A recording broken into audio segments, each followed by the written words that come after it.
कहानियों के comment box में मैंने एक बात देखी है कि लोग लिख के भेजते हैं कि जो अच्छे काम करता है वो दुखी रहता है, जो पूजा करता है वो परेशान रहता है, बुरा काम करने वाले खुश रहते हैं, सुखी रहते हैं।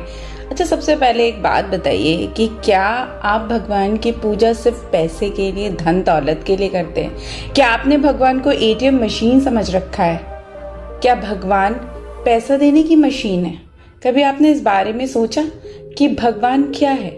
हमें भगवान की पूजा क्यों करनी चाहिए? अगर हमारी जिंदगी में कोई दुख है तो क्या हमने अपने पूर्व जन्मों के कर्म देखे हैं?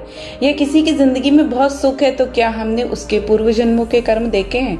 या इन कर्मों के बदले उसको जीवन में कब कौन सा दुख किस घड़ी पे मिल जाएगा, क्या आपने वो देखा है? अगर आपने ये सब नहीं देखा तो सिर्फ ये शब्द कहना कि जो पूजा करते हैं वो दुखी रहते हैं, वो परेशान रहते हैं, वही सबसे ज्यादा दुख पाते हैं, ये सबसे बड़ी मूर्खता है। चलिए आज एक कहानी से इस बात को समझने का प्रयास करते हैं कि मात्र उपदेश सुनने से और दिन रात पूजा पाठ घंटी बजाने से कुछ नहीं होता जब तक आप उसका अनुकरण न करें। एक बार की बात है कि एक महात्मा जी एक गांव में सैकड़ों लोगों के सामने भक्ति और वैराग्य का उपदेश दे रहे थे। देव योग से उस दिन एक राजकुमार दौरे पे था। राजकुमार ने भेष तो पहले से ही बदल रखा था, अतः किसी के पहचाने जाने का तो सवाल ही नहीं उठता था। उसने भी अपना घोड़ा वहीं खड़ा किया और पास ही खड़ा होकर महात्मा जी का उपदेश सुनने लगा।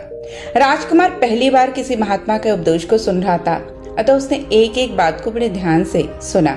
उपदेश सुनते सुनते उसका जो हृदय था वो शुद्ध हो गया और तीव्र वैराग्य उसकी जिंदगी में प्रकट हो गया।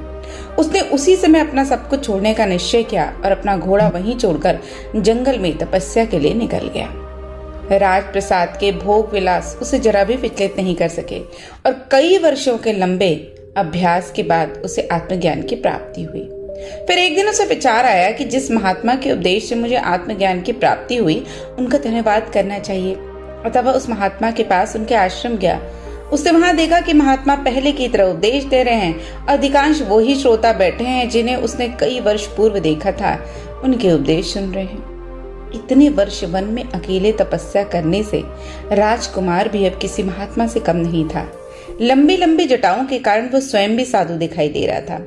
वह उन श्रोताओं के बीच गया और उनके सिर को पकड़कर हिला हिलाकर देखने लगा। और ये देखकर महात्मा जी आश्चर्य से बोले, अरे महात्मा जी, आप क्या कर रहे हैं? इनके सिर क्यों हिला रहे हैं? ये सुनकर राजकुमार बोला, महात्मन, मैं देख रहा हूँ कि श्रोतागण मिट्टी या पाषाण की मूर्तियां हैं। यह जीते जाते मनुष्य पिछले कई वर्षों से या आपके यहाँ नित्य उपदेश सुनते आ रहे हैं, लेकिन इनके जीवन में कोई विशेष परिवर्तन नहीं दिखाई देता। और मैंने आपका उपदेश सिर्फ एक दिन कुछ घड़ी के लिए सुना था, बस उसी में मेरी जिंदगी बदल गई।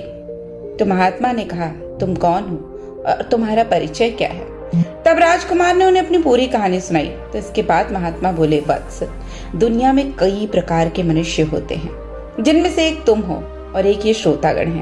तुमने मेरी एक प्रेरणा को, एक शिक्षा को, एक उमंग को अपने हृदय में वर्षों से जिंदा रखा, लेकिन उसने तुम्हें पूरी तरह बदल दिया। लेकिन इन लोगों पर मेरे उपदेश का असर कुछ क्षण, कुछ घड़ी, किसी पर कुछ दिन ही रहता है, इसलिए इनके जीवन में कोई खास परिवर्तन नहीं हुआ। थोड़ा रुक कर महात्मा फिर बोले, जिस तरह बच्चा माँ बाप की डांट फटकार और मार बार बार सहता है, वो ढीठ हो जाता है, उस पर उस मार फटकार का कोई खास असर नहीं होता। इसी तरह जो प्रतिदिन उपदेश को सुन रहा है लेकिन उसको आचरण में नहीं लाता, उस पर भी उसका कोई खास असर नहीं होता। उसके लिए वो ज्ञान दूसरों को सुनाने और मनोरंजन के लिए होता है। इसलिए बुद्धिमान मनुष्य बहुत अधिक ज्ञान जुटाने के बजाय थोड़े ज्ञान का आचरण श्रेयस्कर समझते हैं। इस दुनिया में बहुत सारे पूजा पाठ काम करने के बजाय अपने काम को सच्चे ढंग से करो, लेकिन 10 मिनट के लिए भी यदि प्रार्थना करो तो उसमें तन्मयता हो, उसमें प्रभु के प्रति धन्यवाद की भावना हो, ना कि हर वक्त कुछ मांगने की भावना हो। प्रभु कोई मशीन नहीं है, प्रभु कोई बैंक नहीं है जो आपको पैसा, धन, सुख सुविधा दे। प्रभु आपको आत्मज्ञान, आत्म शांति और जीवन में आगे बढ़ने की प्रेरणा देते हैं। प्रभु आपको जीवन के इन कष्टों में कैसे निपटना है, मन की शांति को कैसे बढ़ाना है और इस अशांति के बीच भी शांत रहकर अपने कर्म को कैसे करना है, इसको बताते हैं। इसलिए जो मनुष्य ये कहते हैं ना कि पूजा पाठ करने वाले दुखी रहते हैं, भगवान उन्हें दिखाना चाहते हैं कि इस संसार में दुख ही दुख है। तुम बेवजह इन रिश्तों के पीछे पड़े हो क्योंकि तुमने अपना बंधन इन रिश्तों से जोड़ रखा है। जिस दिन तुम इस बंधन को सोच लोगे कि ये तो जन्मों में, न जाने किस जन्म में ये मेरा पुत्र रहा होगा, ये न जाने कितने मनुष्य मेरे जन्म में मेरे पुत्र रहे होंगे, और इसी तरह से कितने पति और पत्नियां इंसान की जिंदगी में आए होंगे। जब हम इन चीज़ों को सोचते हैं, विचार करते हैं और बहुत ज़्यादा बंधनों से खुद को मुक्त कर लेते हैं, तब हमें जिंदगी का और पूजा पाठ का और ईश्वर के प्रति आसक्ति का असली मतलब समझ में आता है।